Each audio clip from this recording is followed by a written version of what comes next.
feast your eyes on the king of the highway, 1973 Harley Davidson FLH 74 cubic inch shovel head. King of the highway, baby, 1200. This is, beyond the shadow of a doubt, the nicest one left in the United States of America. I've never even seen one that even came close to this thing. Willie G. Davidson doesn't have one this nice. 3,419 original miles, one owner miles, owned by Harold Zahner from B&H Harley Davidson in Bakersfield, California. This is a bike he bought brand new. It was in his freaking living room since it was brand new. Guys, this bike is 100% original, other than the oil and the battery and the consumables that we just refreshed. And it's original paint, original chrome, original everything, just the way it came off the dealer floor. The upholstery, the paint, the chrome, the aluminum. This is an absolute diamond that belongs in the New England Motorcycle Museum, and that's where it's gonna be if you wanna come take a look at it. It's on the second floor. This thing is stone cold. Put my hand on the pipe right here, stone cold. It'll fire up and purr like a kitten, and it runs absolutely flawlessly. It's beyond a shadow of a doubt, nicest one I've ever seen. And I've been to all the vintage shows at Daytona, Laconia, all over the country, and I haven't seen anything quite this fine. And it will be on the second floor of the museum if you want to come check it out, along with the knuckle head, the flat head, the pan head, the iron heads, and the block heads that we got from the Zahners. I'll take you down there in a second, but so you can see those too. But let's take it for a ride first. If you start, baby. What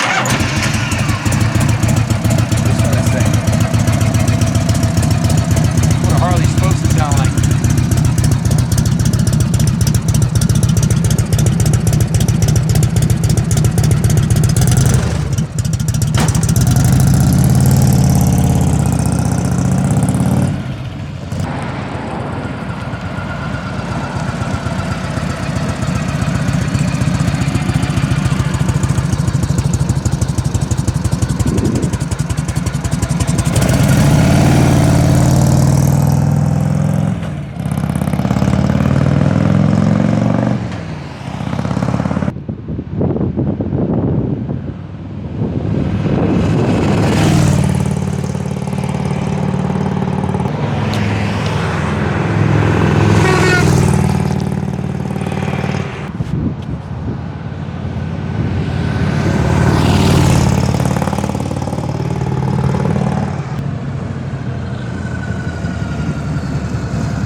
King of the highway, baby. That's right.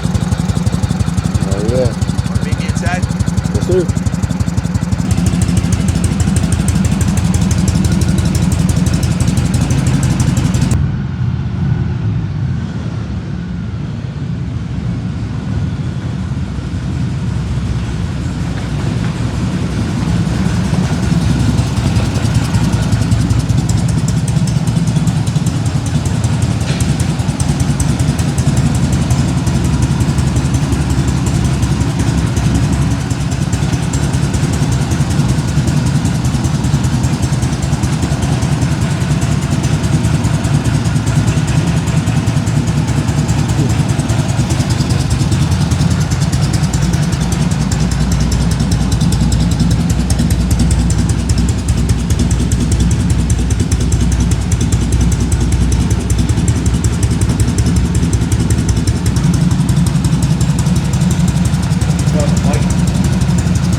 Plate on it, B&H motorcycle, last registered 1982, still has the Cali plate. Guys, the reason this bike is such a pristine diamond is Harold bought this brand new. He had that 28 JD right there. He had the 46 knuckle. He had the 74. He had the shovel. He had iron heads, 2 pan heads, 22 classic Harleys, a total of 43 bikes. B&H Cycle, he also had a brand new Harley Davidson Cow Glide, which we have here with 7 miles on it that he bought for his grandson. This bike was in his living room since 1974 on the shag carpet, his drive-out living room, Bakersfield, California, Southern California, guys. This is a Southern California Bell. It's absolutely freaking pristine. And we gave it the full Monty treatment here, what we call rotisserie detail. From top to bottom, it was clean and polished, and it's absolutely spotless. Guys, if you look at the quality of the original decals, the original paint job, the original chrome, show them the speedometer on this thing. It looks like it just came out of the showroom in 1973. All the aluminum's in pristine condition. Again, Southern California, an arid climate. Check out the original factory Harley Davidson windshield is still in pristine condition, nice and clear, which is pretty much unheard of. The original headlight, see this is headlight here, it says TT3 on here. That's the original 1973 headlamp. The original running lights electrically, the bike is at 10. Cosmetically, the bike is at 10. And mechanically, it's at 10. That's why I say it's the nicest one left on the planet today. The original, look at the saddle on this thing. It's absolutely pristine. The saddle post is pristine. The buddy spring underneath it, the King of the Highway decal looks like it just came out of the wrapper. The FLH 1200 sticker on the rear fender from the factory is pristine and original. There's no oil leaking anywhere. The head gasket, the base gasket, this bike is as good as the day it ran off the lot. We didn't have to do a whole lot to it mechanically. I'll go through what we did do. We call this a preservation service. And in addition to the full rotisserie detail that we did, let me grab my glasses here so I can read it because it's kind of small handwritten.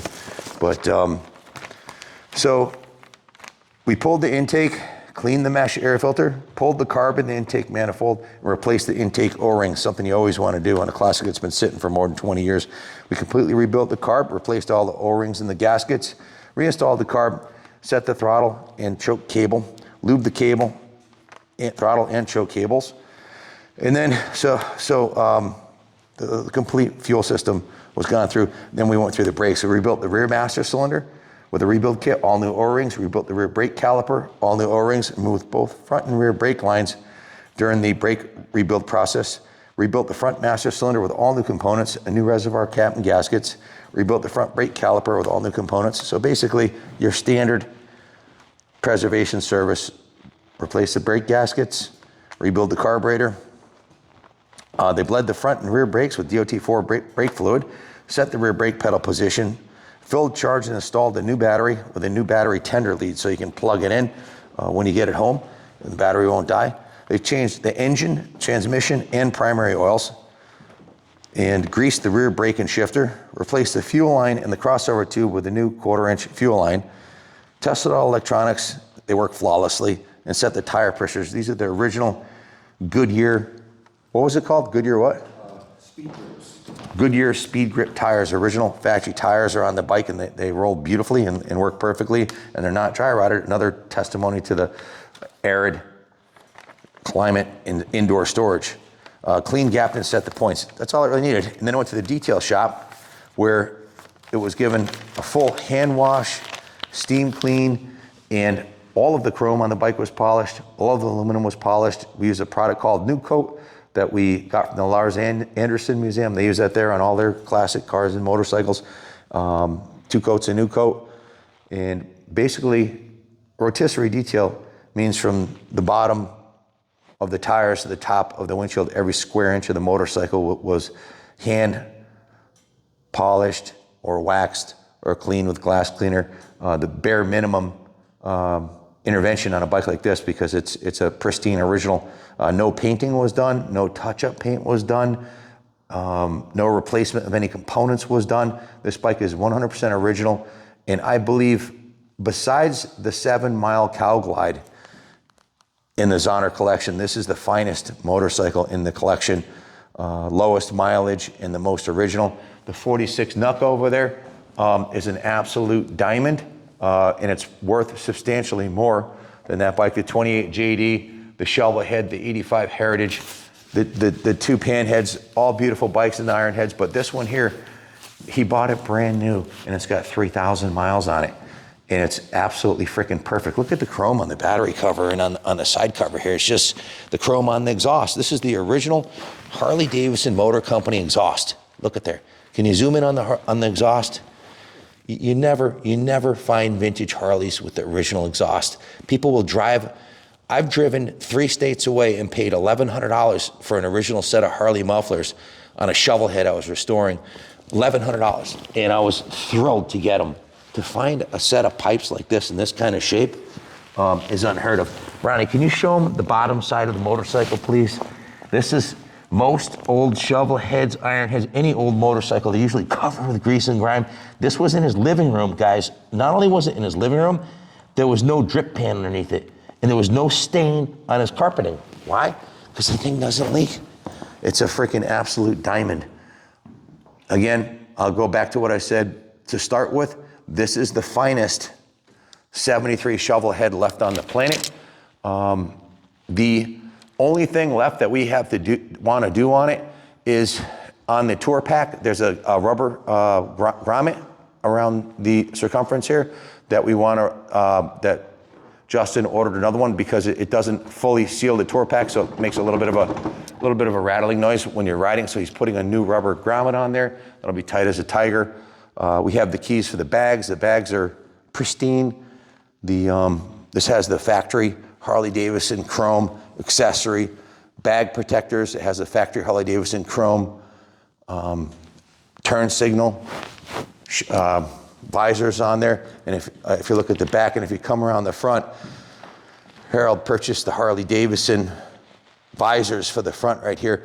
The cool part about a King of the Highway is if it's summertime and you want to strip this down for just cruising around town, there's only 4 bolts that hold this windshield on. It's a quick 4 bolts. The windshield comes right off. You can take the tour pack right off on it, and it looks just like a modern Harley Davidson road. Well, let me rephrase that. A modern Harley Davidson Road King looks like this.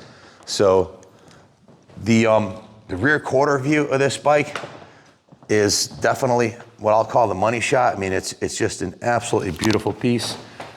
The King tour pack is in brand new condition. I've been to a lot of museums. I've been to a lot of shows. I haven't seen anything this nice and original at any of the shows. These are the Harley Davidson factory highway pegs, and I'm 6'2". Sure is nice. You really have, these are your passenger pegs, but if you're on a long haul and you want to stretch out, you can put your legs up to the front here, or you can put them on the back pegs. Saddles, the saddle has, I don't know, 4 or 5 inches of travel on it too, in addition to the rear shock, so it just floats down the road. This is a bike that I'd hop on and ride back to Bakersfield, California tomorrow. It's that nice. So we're not selling the entire collection, but we have to sell enough of the bikes to replenish our cash reserves here. The museum is run entirely off the sales of motorcycles from Kaplan Cycles. So this one's going up for sale. I'll be sad to see if it sells, and I'll be happy if this one doesn't sell and we sell some of the other ones. But we are keeping some of them. I don't know which ones, but this one's going up for grabs, just like the Nuck, the 28 JD, and the other ones that are available today. So if you want to come take a look at it, it's right here in Rockville, Connecticut, 2nd floor of the New England Motorcycle Museum. We're open 7 days a week. We're always here. Give us a call, 860-454-7024. If you want to own the finest shovel head on the planet, well, here it is. It's not going to be cheap, but my dad used to always say, buy the best and you'll never regret it. To try to turn any shovel head into this, once a cucumber becomes a pickle, it's hard to go back. And this one is a cucumber. This is a mint original, 3,000 miles. We have the title in hand. Full provenance, and I have a video of us pulling it out of his living room 2 months ago in Bakersfield, California. So we shipped it from Bakersfield. We, looking at the work order here, we have a total of 45 hours labor, plus parts, plus the shipping from California. The work order came out to $7,913 to get this thing ready to ride back to Bakersfield and ready to roll into a concourse AHRMA or Antique Motorcycle Club of America event, display it, collect your trophy, and go home. This is definitely a trophy winner. It'd be at home on the Boardwalk show in Daytona or at the Smithsonian Museum. Willie G would be, Willie G, I don't think Willie G has one this nice. I'm pretty sure he doesn't. This thing's an absolute diamond. Anyways, obviously, you know how I feel about it. If you want the best, give us a call, 860-454-7024. Thank you for watching. Long live Harley Davidson, and God bless America.